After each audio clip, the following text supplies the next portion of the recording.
राम राम। क्या राम नाम से ही संघ हिंदुओं का भरोसा बहाल करेगा? अयोध्या के राम मंदिर में 26 दिनों तक भरोसा टूटता रहा।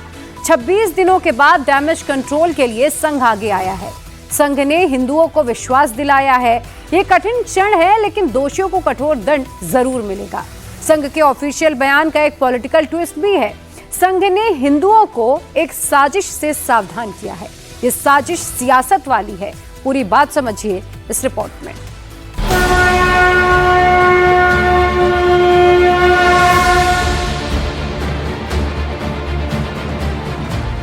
राम मंदिर में अब चढ़ावा चोरी नहीं होगी, आरएसएस इसकी गारंटी दे रहा है।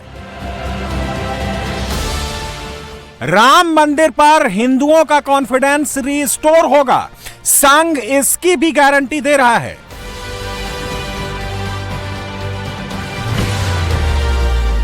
पहली बार यह गारंटी लिखित भी है और मौखिक भी है। आरएसएस की गारंटी का वीडियो भी बनाया गया है। राष्ट्रीय स्वयंसेवक संघ में आमतौर पर जो काम नहीं होते, राम मंदिर के केस में वो काम भी हो रहे हैं। राम मंदिर में चंपत का अध्याय बंद हो गया। आरएसएस ने नया अध्याय शुरू किया है। इस नए अध्याय की शुरुआत बीमारी की डायग्नोसिस से हुई है। संघ ने पहली बार औपचारिक तौर पर माना है कि राम मंदिर में चढ़ावा चोरी से मंदिर से जुड़े लोगों और संगठनों की साख पर बट्टा लगा है। मंदिर ट्रस्ट में सबसे ज्यादा आरएसएस से जुड़े लोग ही रखे गए थे, इसलिए इसकी आंच नागपुर तक भी पहुंची है। संघ को अब वो आंच महसूस हो रही है। श्री राम जन्मभूमि पर भव्य मंदिर पीढ़ियों के संघर्ष, समर्पण, त्याग एवं बलिदान, संपूर्ण हिंदू समाज की श्रद्धा, आस्था और भक्ति का केंद्र। श्री रामलला मंदिर दान पात्रों में जमा राशि की चोरी दुर्भाग्यपूर्ण घटना, श्रद्धा को आघात, कठोर दंड, घोर निंदनीय घटना, असाधारण भ्रम और असमंजस की स्थिति, कठिन क्षण में दुर्भाग्यपूर्ण घटना, हिंदू विरोधी, राष्ट्र विरोधी बदनाम करने के षड्यंत्रों को विफल करे। राष्ट्रीय स्वयंसेवक संघ के सर कार्यवाह यानी जनरल सेक्रेटरी दत्तात्रेय होसबोले के बयान का एक एक शब्द, कॉमा और फुल स्टॉप तक बहुत सोच समझकर गहन विचार विमर्श करके सामने रखा गया है। होसबोले ने जो कहा, उनके एक एक शब्द पर गौर कीजिए। अयोध्या में जन्मभूमि पर बना राम मंदिर, करोड़ों राम भक्तों का बलिदान, श्रद्धा, भक्ति और आस्था का केंद्र। रामलला के दान पात्रों से चोरी, दुर्भाग्यपूर्ण घटना, घोर निंदनीय घटना, अत्यंत कठिन क्षण, हिंदू श्रद्धा को आघात, दोषियों को कठोर दंड मिले, भ्रम और असमंजस की स्थिति है, हिंदू विरोधी षड्यंत्र, राष्ट्र विरोधी षड्यंत्र, हिंदुओं को बदनाम करने का षड्यंत्र। मोहन भागवत के बाद दत्तात्रेय होसबोले संघ में नंबर 2 हैं। होसबोले ने 2 मिनट 57 सेकंड के वीडियो में पूरे हिंदू समाज को संबोधित किया है। राम मंदिर में चढ़ावा चोरी के बाद आया ये बयान अपने आप में ऐतिहासिक है। अयोध्या में श्री रामलला मंदिर में रखे हुए दान पात्रों में जमा राशि की चोरी की दुर्भाग्यपूर्ण घटना से समूचे समाज और राम भक्तों को भावना एवं श्रद्धा को आघात पहुंचा है तथा इस घटना से हम सभी आहत हैं। हिंदुओं की 500 साल की लड़ाई और 40 साल के मंदिर आंदोलन के बाद बने राम मंदिर में चढ़ावा चोरी की खबर खोलने के 26 दिन बाद संघ ने इस मुद्दे पर अपनी चुप्पी तोड़ी और पहली प्रतिक्रिया दी। इन 26 दिनों में सरयू नदी में बहुत पानी बह चुका है। राम मंदिर में चढ़ावा चोरी की एसआईटी जांच का दूसरा दौर चल रहा है। यूपी पुलिस चढ़ावा चोरी केस में एफआईआर दर्ज कर चुकी है। चढ़ावा चोरी करने वाले 8 चोरों को गिरफ्तार करके जेल में डाल दिया गया है। राम मंदिर ट्रस्ट के चंपत राय और अनिल मिश्रा का इस्तीफा हो गया है। 6 जुलाई को राम मंदिर ट्रस्ट की बैठक होने वाली है। मंदिर ट्रस्ट की बैठक में चंपत राय और अनिल मिश्रा का इस्तीफा मंजूर होना लगभग तय है। इन्हीं 26 दिनों में चढ़ावे की चोरी की एक एक डिटेल बाहर आ चुकी है। राम मंदिर के चोरों ने रामलला के दान पात्र में डाले गए 500 रुपए के नोट लूट लिए, 200 रुपए के नोट बटोर लिए, 100 रुपए के नोट को दोनों हाथों से लूट लिया, 50 रुपए के नोट, 20 रुपए के नोट, 10 रुपए के नोट, 10 रुपए के सिक्के, 20 रुपए के सिक्के, यहां तक कि 5 रुपए, 2 रुपए और 1 रुपए के सिक्के को भी नहीं छोड़ा। राम मंदिर में चंपत अध्याय से राष्ट्रीय स्वयंसेवक संघ की मोरल अथॉरिटी कमजोर हुई है। संघ को सबसे पहले उसी को रिस्टोर करना है। हम तो बन के बनफूल है, हम तो कांटे और कचरे में से ऊपर आए हैं और अभी तक कोई भी हमारे बारे में एक अच्छा शब्द हमने लोगों से सुना नहीं है। गालियां भरपूर सुनते आ रहे, सुन रहे। संघ के कार्यकर्ता हम कहते हैं, कार्य करने वाला कार्यकर्ता होता है, यानी कार्यकर्ता कहने से सक्रिय होना चाहिए। परंतु संघ कार्य केवल सक्रियता नहीं है। सक्रियता नंबर 2 का गुण है। नंबर 1 का गुण है संघ का जीवन जीना। राम मंदिर के अब कई स्टेक होल्डर्स हैं। पहले स्टेक होल्डर हैं योगी आदित्यनाथ, जिनके सामने 2027 का चुनाव है। एसआईटी जांच और यूपी पुलिस की एफआईआर, दोनों की डोर योगी आदित्यनाथ के हाथों में है। दूसरा स्टेक होल्डर है श्री राम जन्मभूमि तीर्थ क्षेत्र ट्रस्ट, जिस पर राम मंदिर में चोरी नहीं रोक पाने का दाग लगा है। तीसरी स्टेक होल्डर है केंद्र सरकार, जिसने राम मंदिर तीर्थ क्षेत्र ट्रस्ट का गठन कराया था। और चौथा स्टेक होल्डर है राष्ट्रीय स्वयंसेवक संघ, जिसके प्रचारक चंपत राय को मंदिर ट्रस्ट का जनरल सेक्रेटरी बनाया गया था। ट्रस्ट पर हिंदुओं के ट्रस्ट टूटने का दर्द संघ को हो रहा है। इस दर्द का इलाज अंदर से ही होगा।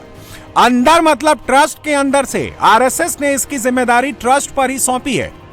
लेकिन संघ को इस पूरे एपिसोड में बड़ी सियासी साजिश भी दिख रही है। ट्रस्ट टूटने का यह बाहरी जख्म है, जिसका इलाज खुद संघ को ढूंढना है। राष्ट्रीय स्वयंसेवक संघ संपूर्ण हिंदू समाज से भी आह्वान करता है कि इस कठिन क्षण में वह आवश्यक धैर्य और संयम का परिचय दें तथा इस दुर्भाग्यपूर्ण घटना का लाभ उठाकर हिंदू विरोधी, राष्ट्र विरोधी शक्तियों के हिंदू धर्म एवं समाज को बदनाम करने के षड्यंत्रों को विफल करे। दत्तात्रेय होसबोले ने जहां बात की, वहीं से संघ के दूसरे नेताओं ने क्यों लिया। संघ की अखिल भारतीय कार्यकारिणी की सदस्य और मुस्लिम राष्ट्रीय मंच के संस्थापक अध्यक्ष इंद्रेश कुमार ने सीधे सीधे विपक्ष पर तीर छोड़ना शुरू कर दिया है। प्रतीक्षा करनी चाहिए, राजनेताओं ने राजनीति नहीं करनी चाहिए।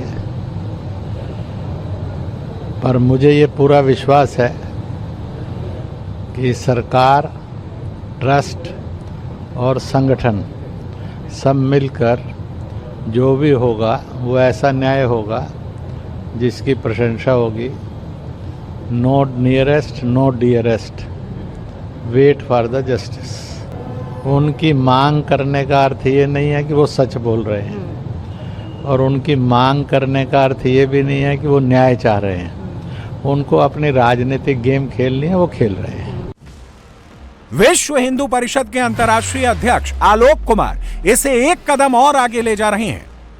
इस घटना से शिक्षा लेकर के जल्दी से जल्दी वहां की व्यवस्थाओं को मजबूत किया जाना, एक पैसे की भी चोरी नहीं हो सके ऐसे सिस्टम्स करना।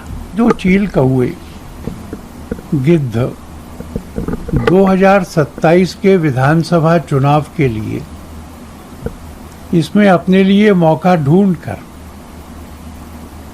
हिंदुत्व को भी बदनाम करने की चेष्टा कर रहे हैं, उनसे समाज को उन्होंने सावधान किया है। उत्तर प्रदेश के मुख्यमंत्री योगी आदित्यनाथ ये लाइन पहले ही पकड़ चुके हैं। योगी पहले से ही समाजवादी पार्टी की मंशा पर सवाल उठा रहे हैं। एक तरफ अखिलेश यादव राम मंदिर में चढ़ावा चोरी को चुनावी मुद्दे में कन्वर्ट कर रहे हैं, तो योगी आदित्यनाथ पूरे नैरेटिव को डायवर्ट कर रहे हैं। इसीलिए मथुरा में श्री कृष्ण जन्मभूमि का मुद्दा लाया गया, इसीलिए ईदगाह का मुद्दा उठाया गया। और इसीलिए अखिलेश यादव के अब तक राम मंदिर नहीं आने का मुद्दा बनाया गया। राम मंदिर पर समाजवादी पार्टी हमलावर हो रही है। अखिलेश यादव रोज ही कुछ न कुछ बोल रहे हैं। अखिलेश को राम में भगवान दिखने लगे हैं। भगवान प्रभु श्री राम हैं। प्रभु श्री राम इतने दयालु हैं। प्रभु श्री राम मर्यादा पुरुषोत्तम राम, भगवान प्रभु श्री राम सबके हैं। प्रभु श्री राम जी के असली भक्त बन करके प्रभु श्री राम ही करा रहे हैं। प्रभु श्री राम। लेकिन रामलला और समाजवादी पार्टी के रिश्तों में इतनी गांठें हैं कि हिंदुओं का भरोसा जीतना समाजवादी पार्टी के लिए आसान नहीं होने वाला।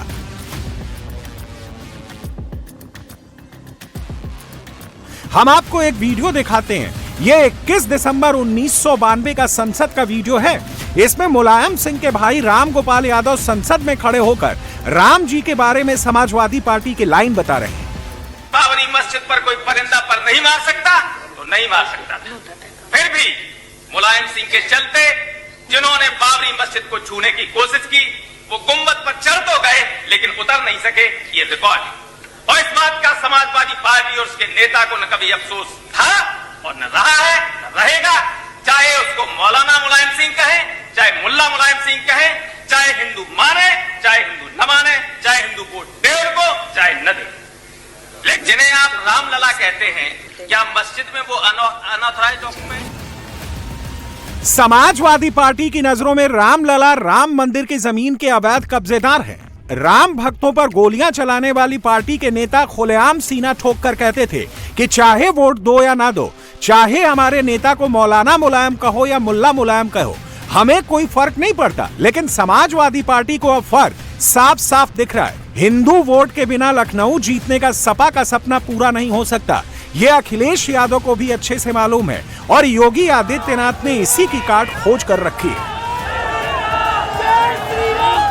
27 के चुनाव में राम मंदिर और हिंदुत्व से योगी आदित्यनाथ के कैंपेन की सेंट्रल थीम तैयार होगी। योगी का रोड क्लियर है, लेकिन राम सिर्फ यूपी के नहीं है। राम राम में सबको अपना काम बनता दिख रहा है। कांग्रेस के नेता दिग्विजय सिंह चढ़ावा चोरी के खिलाफ पदयात्रा करेंगे। दिग्विजय सिंह ने उज्जैन से अयोध्या तक पैदल जाने का ऐलान किया है। दिग्विजय सिंह का कहना है कि राम मंदिर के लिए उन्होंने भी दान दिया था, अब वो उज्जैन से पैदल अयोध्या जाकर अपना दान वापस मांगेंगे। अरविंद केजरीवाल भी इन दिनों राम राम जप रहे हैं। अयोध्या में चढ़ावा चोरी के बाद केजरीवाल सीधे प्रधानमंत्री पर उंगली उठा रहे हैं। महाराष्ट्र में शिवसेना यूबीटी के चीफ उद्धव ठाकरे को भी राम भगवान से ही शक्ति लेनी है। 1,11,000 मैंने दिए, हमने जमा करा दिया, उसकी रसीद हमारे पास आ गई। जिन्होंने चंदा दिया, एक आस्था थी भगवान राम के प्रति, अच्छा मंदिर बने, उसके आधार पर हमने चंदा दिया। जो चंदा मैंने दिया था उसका दुरुपयोग इन्होंने किया है, लूट के ले गए हैं, तो मुझे ये चंदा वापस दिया जाए। और रामालय ट्रस्ट हमारा बना हुआ है, उसको मैं उस में रामालय ट्रस्ट में जमा करा दूंगा। दावा सर कोर्ट में पेश करेंगे या थाने में शिकायत? अरे कोर्ट में, थाने में क्या भरोसा है? थाना तो भाजपा का है, तो उस पर नहीं, कोर्ट में करूंगा। और हम तो अभी आंदोलन करने जा रहे हैं। फिर एक बार जो राम जन्मभूमि का आंदोलन है वैसे ही छेड़ा जाएगा, क्योंकि ये सारे हिंदुओं की भावना का अपमान है कि भाजपा ने दान पेटी से पैसा को चुराया है।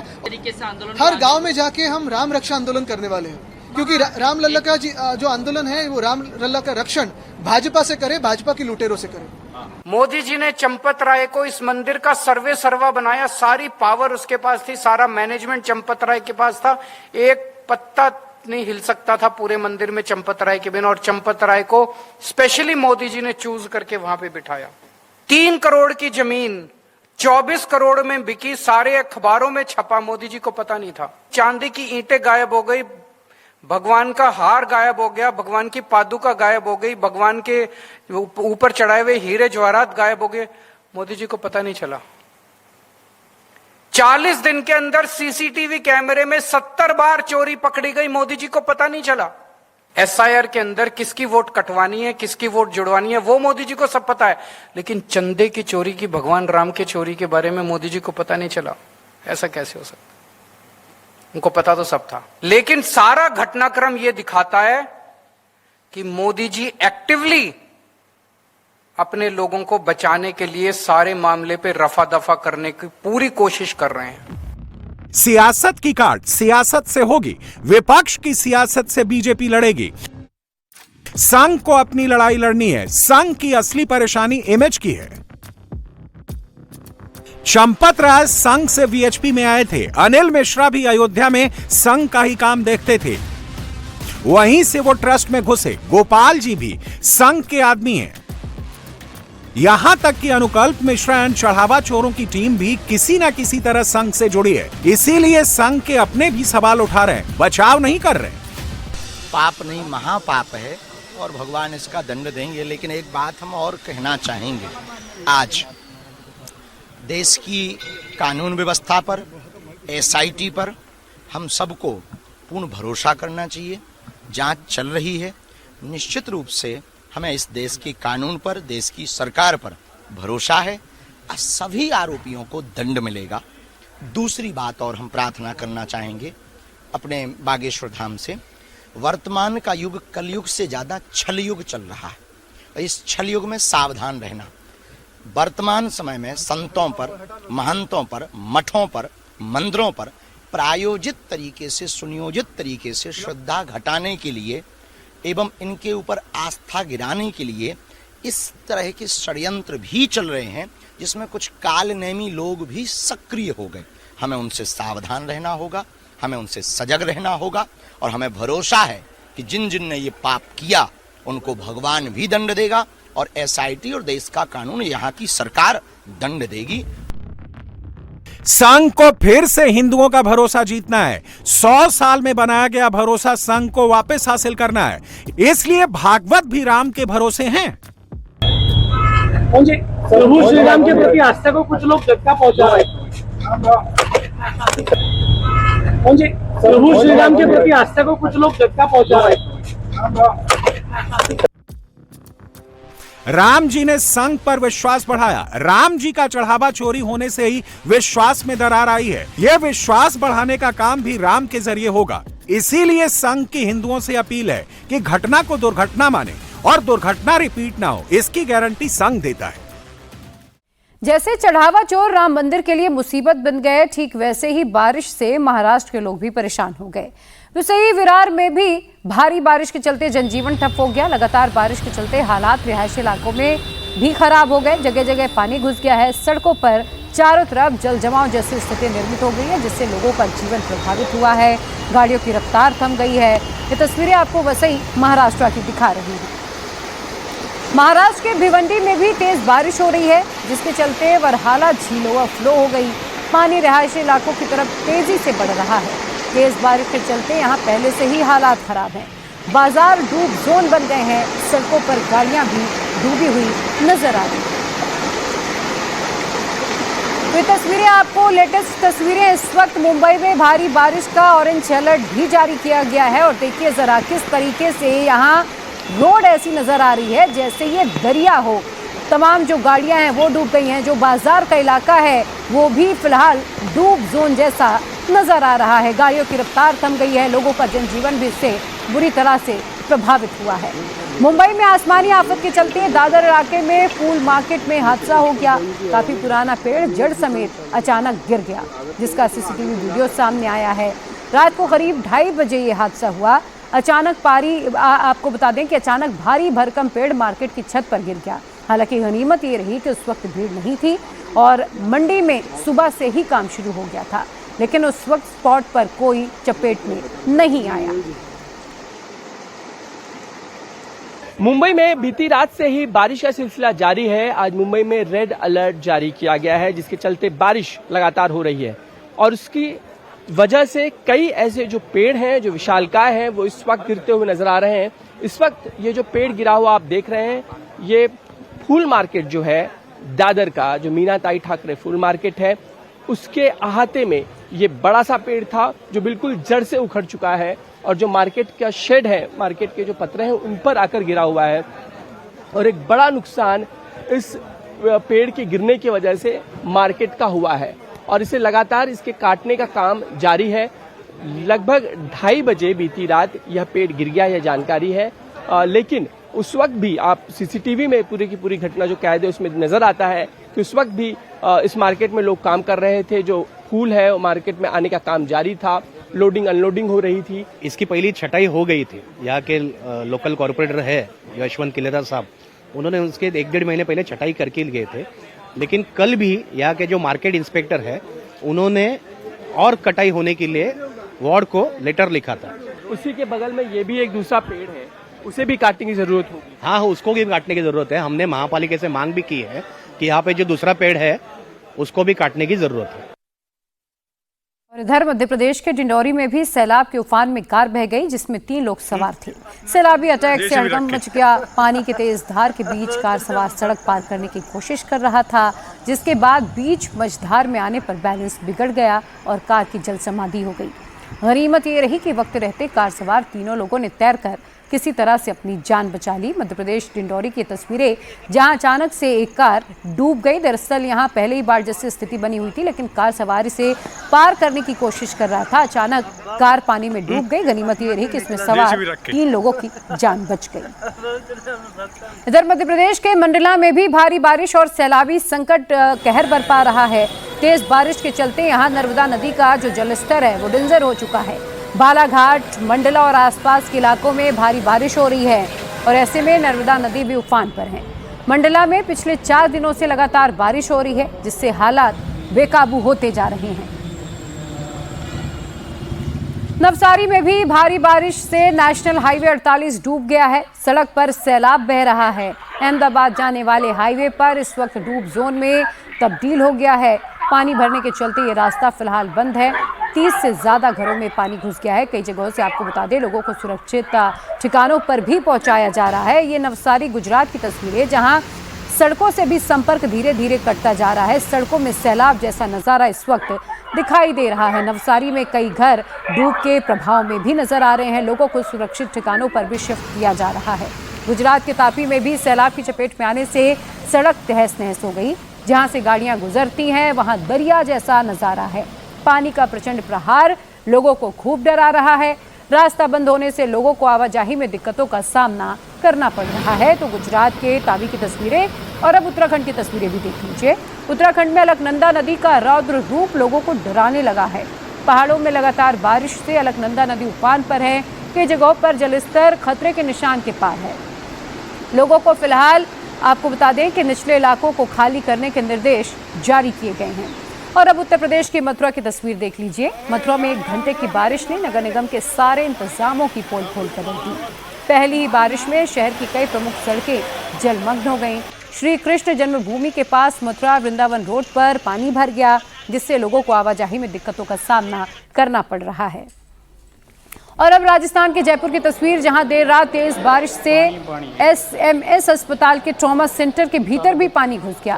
बारिश का पानी अस्पताल के अंदर इमरजेंसी, ICU, ECG और एक्सरे रूम के आसपास जो एक्सरे रूम है उसके आसपास भर गया, जिससे मरीजों और अस्पताल स्टाफ को कुछ देर के लिए भारी दिक्कतों का सामना करना पड़ रहा है।